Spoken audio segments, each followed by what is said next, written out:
Hi, I'm NASCAR champion Jimmy Johnson. Science and math are two of the most important parts of NASCAR racing. They help us understand how to make our cars as fast and as safe as possible.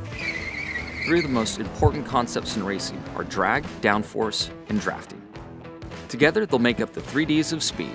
They'll show us how the science of aerodynamics helps NASCAR drivers attack the track at over 200 miles per hour. It's all about how air flows over, under, and against the race car. The air around us is made up of billions of individual molecules. You can't see them, but when you're driving through them at high speed, there's a resistance created. That's drag, and it has the effect of slowing the car down. Here's an easy example to help you understand drag. When you stick your hand out of a car window, the air pushes your hand backwards. If you raise your hand vertically against the air, it gets pushed back a lot. If you put your hand flat, it doesn't get pushed back nearly as much. We try to build our cars with the same idea. The more streamlined the shape, the more we can control the effects of drag. A certain amount of drag is important to have so we can keep the car under control, which keeps the racing both exciting and safe.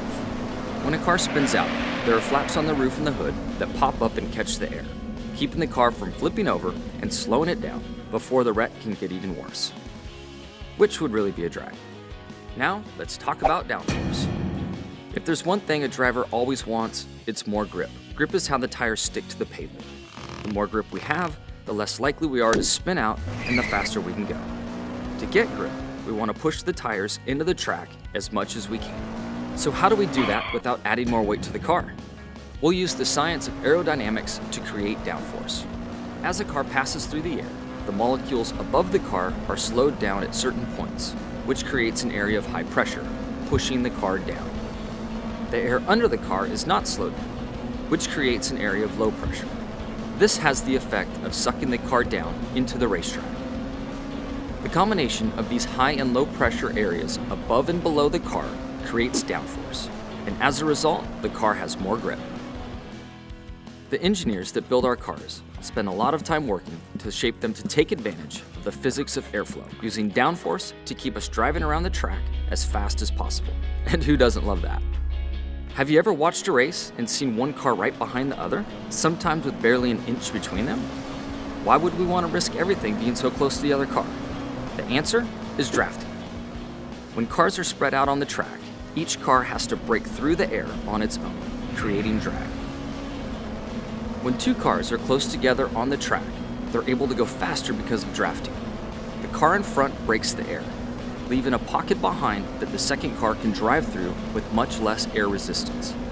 The pocket of broken air sucks the two cars towards each other. Together, the two cars act like one big car. With drafting, two cars can go faster than one car by itself, by as much as 5 miles per hour. And when you get a bunch of cars together in the draft, everyone gains a ton more speed, and there's nothing cooler than speed. That's it, the 3 Ds of speed: drag, downforce, and drafting.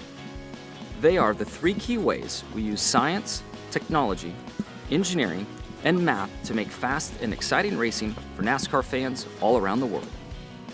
If you want to learn more about the science of racing, check out all the cool games and hands-on experiments at AccelerationNation.com.